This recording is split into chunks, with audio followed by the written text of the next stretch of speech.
Motherhood doesn't come with a manual or a rule book as much as we wish it did. Half the time, we have no idea what we're doing. Just don't tell anybody, especially not our kids. But fortunately, there is help available. Samantha Ross is a parenting coach and a mom to three kids under the age of 8. She specializes in helping parents build their confidence so that they can raise emotionally regulated kids. Hey, Samantha, thank you so much for being here.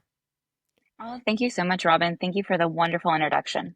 I'm so excited to have you here because, as a mom to a toddler, having conversations with my friends, my sisters, my cousins, everybody who has kids, we're all talking about parenting. And I feel like millennials, Gen Z, we are very much the cycle breakers. We're doing things differently than the way our parents did it and the way their parents did it, right? Like it's normal, I think, for parenting to shift with each generation, isn't it?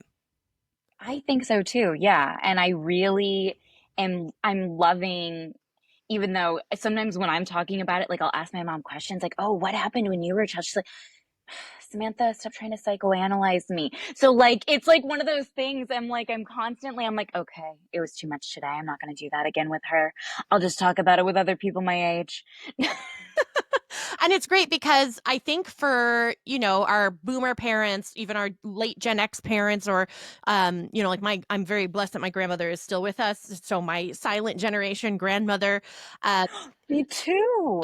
she thinks it's so cool to see all the information that we now have at our fingertips because she says, we did Uh-huh. the best with what we did, but we didn't have the internet. We were relying on word of mouth stuff that our parents showed us, what our friends and family members were doing. Whereas now I feel like Right. there's so much information available. We do. We get so much, but then it's almost like everyone has an opinion, right? Especially like on Mm. social media. It's like who can scream and talk the loudest, right? And it's like you're not going to usually sway somebody unless you seem like a true expertise in your field and somebody's actually looking your stuff up somehow on Google or ChatGPT. Exactly, which is why it's so great to have you here because speaking of experts in their field, I want to talk about different parenting styles. So I feel like this is Sure, something yeah. that, a lot of couples discuss generally before Yeah. their child is born. A conversation is had. How do you feel about spanking? How do you feel about sleepovers when they're teenagers? Like all these conversations ideally are discussed before you get pregnant so you make sure you're on the same page as your partner. I always tell people because my husband and I had to do IVF, it took us years to get pregnant. So by the time we had our daughter, we were so on the same page when it came to parenting. We had discussed every possible scenario.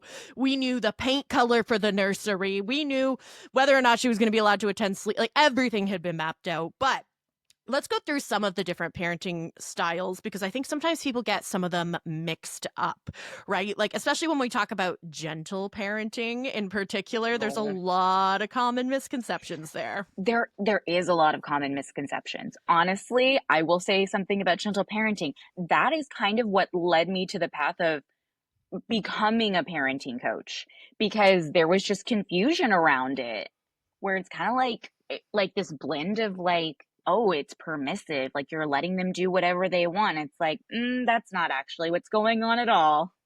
Yeah, and let's dispel that myth right now because I think maybe the problem with gentle parenting is it needs like a PR overhaul because calling it It does. gentle It parenting. genuinely does. Yeah, it makes it seem like you're not enforcing boundaries, that you're letting your kids walk all over you, but that's really not Yeah. at all the case. I'm a big proponent of gentle parenting. It's my strategy with my daughter, but that doesn't mean that she doesn't have boundaries, that those boundaries aren't held and enforced. And in fact, I think probably I'm better at holding boundaries than the way my parents did when they were parenting me. Oh, yeah. In terms of boundaries, and that was the other portion. Like, I didn't understand what a boundary was. And Mm. whenever, before parenting, when I would hear somebody say, I'm going to hold my boundary on this, I'd be like, what are they talking about? Like, I felt like that was somebody that's been in therapy for years. And I'm like, what, like, how am I going to do that with my parenting? Like, what is going on with that? But being on the other side and kind of learning that it's just like, it's almost like the best way to describe it is like a gentle, like, I'm going to stop you right there. Like, if you were to have your child, right? And it's like maybe they keep throwing a toy and it's like, you know what? I'm going to take that from you. My boundary is that we're not going to do that anymore because you're going to hurt someone. So at that point, I felt like that wasn't what I learned as a kid. My learning was they're going to yell at me. I need to give that to them. And we're shutting this down. Yeah, shutting this down is a great description of what we're trying not to do, right? Like something I've been Right. doing, my daughter's only 3, so take what I say with a grain of salt. I'm still new at this, but I really make it a point to help her identify her emotions, for example. So even when she's really upset, I will say, "Oh, you're frustrated, you're mad, you're sad." I always identify her emotion. So it's at the point now where when she's upset, she can say, "Mommy, I'm frustrated." Like she can identify her emotion, So amazing. Yes. which is super Yes. helpful. Whereas I feel like very often, us and our parents, we were just taught to shut down and go away and be quiet. Children should be seen and not heard, right? Go to your Exactly. room. And we weren't taught how to actually process those big feelings that we were having. Exactly. And one of the things that I'm such a proponent for are getting rid of a lot of those traditional parenting scripts or those conventional parenting scripts. Boys will be boys, or, children should be seen, not heard. Um, they're just trying to manipulate you. They're being very Oh, manipulative right now. Oh my goodness. And then it's just like, and then even some people will say now it's not as well known, but some people go, oh, my child's such a narcissist. I'm like, are you I mean, it's kind of normal for children to be ruled by their id, right? Because their right? brains aren't fully developed. I think I saw a stat something like by the age of 8, their brains are only 25% developed. So if they're listening to you 1 out of 4 times, that is entirely age appropriate for where they are at. They're not manipulating you, they're literally doing what they're supposed to do. Right. I mean, if you think about it from an evolutionary standpoint, a child is constantly thinking about themselves because way back when they needed to, because they needed to survive. Yep. So I feel like knowing the knowledge, having the tools, it's like, you know what? They're just, this is what they're supposed to be doing at this age. And they're really not trying to be manipulative or controlling over you. They're needing these tools, these guidelines. And what you mentioned about brain development, 100%. So I heard someone tell me this once, and I'm like, yes, I mean, essentially, your job as a parent is to be your child's prefrontal lobe. That is your job. You are an external prefrontal lobe for them. And for any of the listeners that need, I mean, me with my brain science, I was lagging in that myself, but a prefrontal cortex is pretty much the covering. It's the frontal part of your brain, and it pretty much gives all executive functioning and tells you, oh, I don't think we should be doing that. Oh, I don't know if I should have said it that way. Or I shouldn't probably say that right now. For children, that is not fully developed between until the ages of 25 to 30. Uh-huh. Oh my goodness. Yes. Yes. That explains a lot of my life choices in my 20s. Correct. Correct. Exactly. Same here. So once I heard that, it was like, so any person right now on the internet who's saying, oh my gosh, I only have such and such amount of summers left. I'm like, no, your summers are not done. You, It's they are not done. Yeah, and you know what's interesting is that when you're in it, it feels really difficult and like it's never going to end, but then you look Mhm. back on a stage once you're past it and it feels like it flew right by. Like I feel It like I did. can barely remember my daughter as a newborn. I was like recovering from a C-section and I feel like I blinked and it was over. And I feel like now that I'm in that sort of three-nager stage, it feels like Hmm. it's lasting forever. Like I'm like, how Oh, come this yes. doesn't go by in the blink of an eye? I know. Oh my gosh. Another way to describe it is like, oh, she's in her little emperor phase. So I Mm. kind of try to like, and it's a lot of reframing. I feel like a lot of what I do is reframing, and a lot of it is also reparenting yourself through being coached because it's following through and kind of thinking back and like, oh, yeah, I did, like my parent did that to me. And I mean, honestly, however you were parented, that is your default pattern, whether you believe it or not.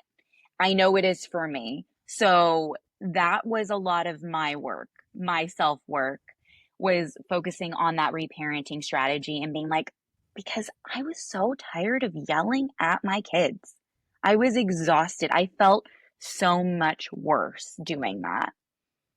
And it doesn't really accomplish very much other than, like, briefly making us maybe feel better. I know I don't feel better on the rare occasions where I've, like, lost my temper and yelled at my daughter. I feel horrible afterwards. So, I think the hardest part of parenting is regulating our own emotions. When my Yeah. daughter's having a tantrum and I have to drop everything and sit down and be her calm so that she can regulate through Mhm. me, Yeah. that is really hard. That is the hard choice. Sending her to her room and letting her go be by herself, that would be easy. But sitting with That's the her, easy way out. 100% easy way exactly. out. Yes, go to timeout. Go there right now. My I daughter has mean, never been really, in timeout ever. We've done time ins, if we've been out time-ins are and great. about, Time-ins I'll are pull. great. Exactly. So actually, let's maybe explain what a time in is versus a time out. So, when I was a kid, you got put in timeout, right? You got sent to your room for Yeah. 20 minutes, or if you're a toddler, go sit in the corner for 5 minutes, whatever. Yeah. You were left alone with these feelings. You don't know what to do with it. It doesn't really do very much except maybe make you a little afraid and sad. But Yeah. if my daughter's having a hard time at, let's say, a family function and it's chaotic and her routine's thrown off and she missed her nap, Yeah. I'll take her out of that space so it's just she and I so she can regulate back down to normal and then we rejoin when she's ready as opposed to sending her by herself. That's the difference, Right. right? Yeah, because a lot of the times our children are not able to regulate. They just are not. And if they don't have the language, if they don't have an understanding, think about a baby. If a baby's crying and screaming, they don't have the language. Usually, what you will do is you will come and pick up the baby. Oh, what's wrong, honey? Oh, okay. And slowly but surely, they calm down. They, like you mentioned, take your calm. Children literally will take that emotion over time, and you're teaching them a feeling has a beginning, a middle, and an end. Even if it feels bad at first, it will subside and you will go back to your baseline. That is what we do. That is one of our major things as parents is being that calm, safe place for our child. Now, don't get me wrong. I have a 5-year-old that's going on 6 and I don't know, he's like 60 pounds. And when he's flailing his arms and freaking out, I cannot pick up that baby. I cannot. It is hard, but there are times where he will try to punch and kick and hit. So I have to grab his body gently. We go separately somewhere else and he has to calm down. He has a very different temperament than my oldest. So that's another thing that's hard in terms of navigating parenthood is like all of these different temperaments. They may not have yours. They may have somebody's temperament. It's like, oh, that reminds me of my mom maybe sometimes when she'd get mad at me. And, Yep. I'm having to face that and work through it. And I will admit, my 5-year-old has been like my thesis child in terms of working through my toolbox and like building up my skills because I'm like, how am I doing this? And it's like, okay, we got through it. But sometimes a huge thing when we're talking about emotional regulation is focusing. A big thing that I've been working on with him is this thing called frustration tolerance. But just like anyone's feelings and emotions, just because you might feel frustration as this annoying feeling in you, like a knot, and you're like, oh, I'm so frustrated right now. For another child, it might feel like boiling lava. Mm. And the thing is, they don't have a lot of the true words to really describe and have you understand how they're feeling. But if they're feeling so mad, so frustrated, and it's like they're flailing their arms, a lot of times parents, they don't know what to do in those moments and they're just tired, they're exhausted, they're like, another tantrum. This child will never stop. They're trying to manipulate me, ruin my life. Why did I sign up for this? When it's just taking that breathing moment and kind of what we like to call it is almost becoming like that safe harbor. You're anchoring yourself down for them. But don't get me wrong, it has been quite a journey, I will say that. I feel like it's even harder when these moments occur outside the home. I feel like it's so much easier for me to stop what I'm doing at home and be what my child needs in that moment. But if you are at a grocery store, suddenly you have the pressure of all these eyes looking at you, trying to see what you're going to do, how you're going to handle it. You know, the if you don't handle it the way they think you should. It can be really, really hard. And I know it's very easy to say, don't worry about anybody else in those moments, but it can be really hard to actually deal with, a toddler who's having a tantrum in public. So, what would your advice be to a parent who finds themselves, in the middle of Walmart with a freaking out child? How do you ignore the people who are staring at you? Oh my gosh, Robin, the first thing that popped in my head, because it's one of my top audiobooks right now, and I'm like halfway through it. A big thing that has been life changing is listening to Mel Robbins' Let Them. Mm-hmm. I mean, genuinely, no matter what, every single person, no matter what you're doing, whether they say it aloud or they're thinking about it, whether you're parenting or not, they're going to have an opinion, right? Yep. Maybe what you dress like, what your voice sounds like, how anything. And it's going to be the same thing with your parenting. But at the end of the day, the most important thing isn't all those people looking at you. It's what is your relationship with you and your child during those moments. That's what's going to matter, because they might think, Mom, you remember that time in the grocery store and I was kind of just like having a meltdown, or they might be like, I was feeling horrible. They're probably not going to remember that they were throwing their arms up in the air and you yelled at me and maybe even used corporal punishment on me. And then, yeah, that's what they're not going to remember, all those people staring. They're going to remember how you handled that moment. And Yep. maybe they won't. Maybe it'll be a little blip for them. But we can't pick and choose the memories that our children remember, right? Yeah. And in that moment, it's so hard. I mean, as people, we're used to judgment and coping with what other people think. And Yeah. it's, you know, we want to let them think what they're going to think, but it does impact us. You do feel that added pressure. Yeah. And I feel like, especially when I see discourse and conversations around like, should children be allowed on planes? And there's no reason for babies to be on a plane.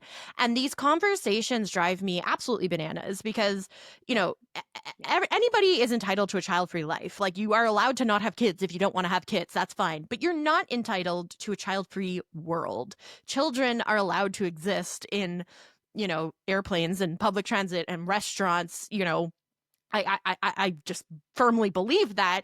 If you don't like it, that's a you issue. Book a private jet. But um, how do you navigate this discourse? Because I guarantee you, the mom with the screaming baby is way more stressed out than you are listening to that screaming baby. Hmm. I mean, for me, I think if we even like flip the language, right? Again, reframe it instead of thinking of them as children, as kids, they're humans. They are Mhm. humans. They are learning. Okay.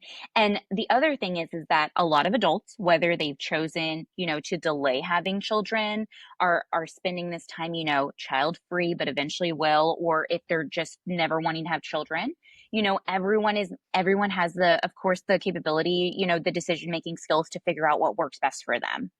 But at the end of the day, I feel like somebody may not say the same thing if someone were to have those same issues, and if they potentially, if they had um some type of diagnosis, right? If it was an adult or something like that, they might have a little bit more compassion. But I feel like a lot of times when you see someone that's so little, and it's almost like this stereotype, right? Like a child is a stereotype, like getting so tired of that annoying kid that won't stop crying, that won't stop whining.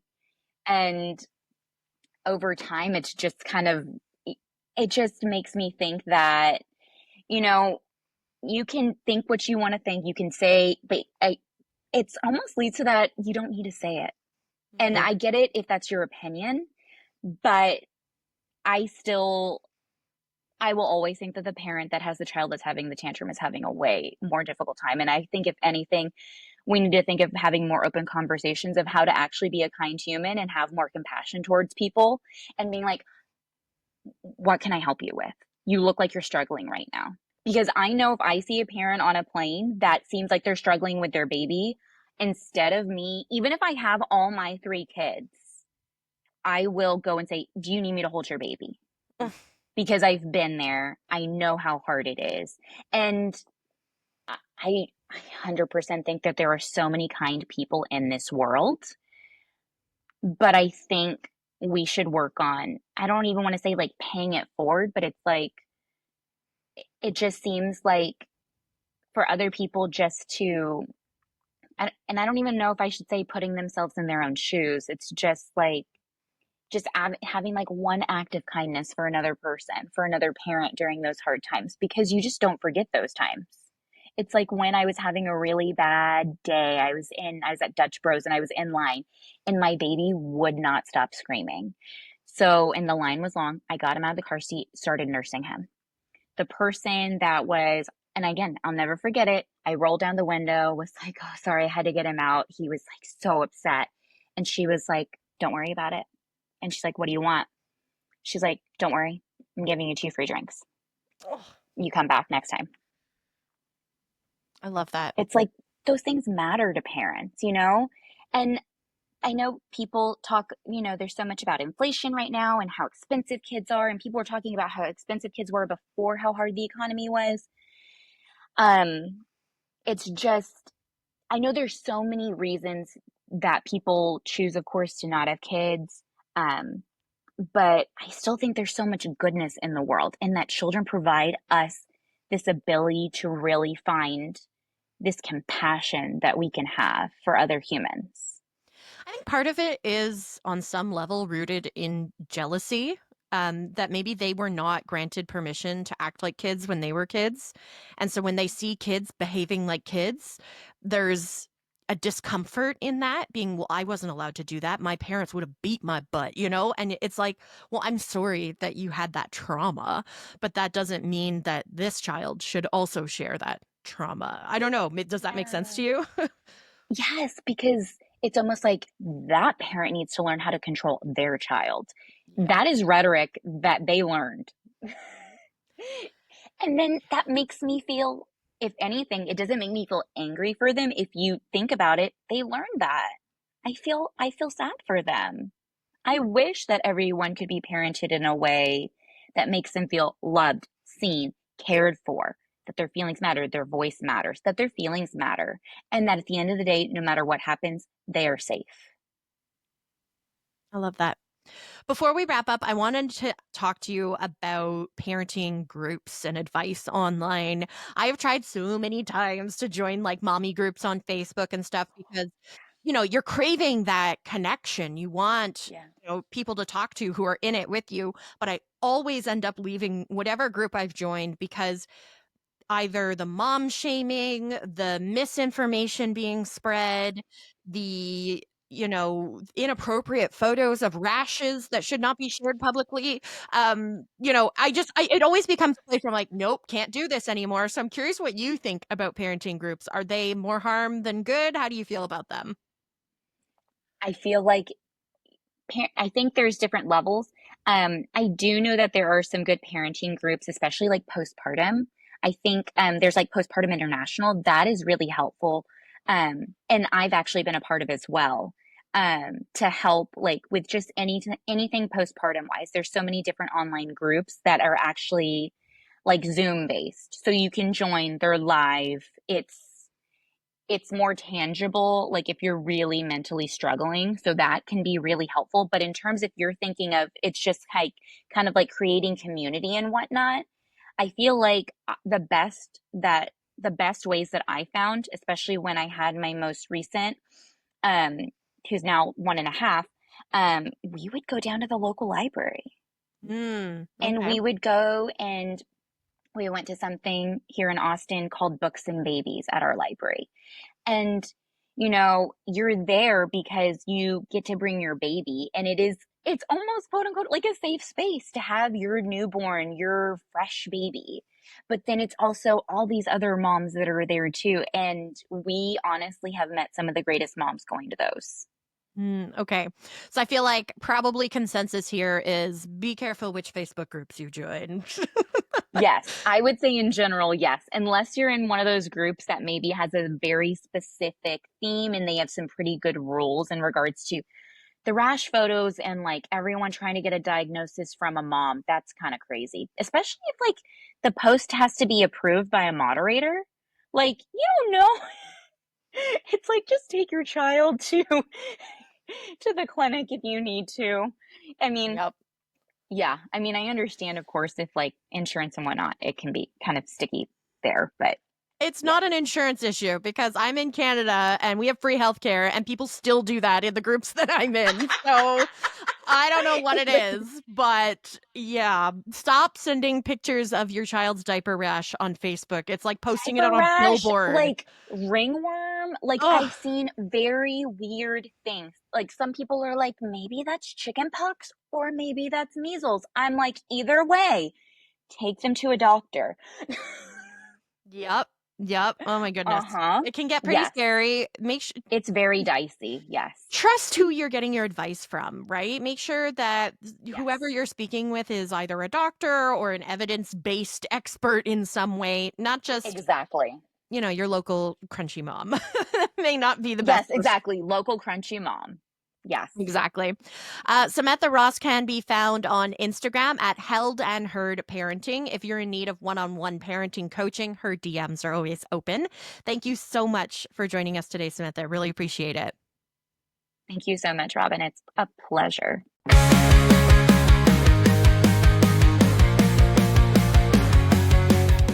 If you like what you heard today, make sure you follow and subscribe to Rebel Mom Boss with Robin Flynn wherever you get your podcasts. Oh, and make sure to leave a review because that's how other moms will find the podcast too. Until next week.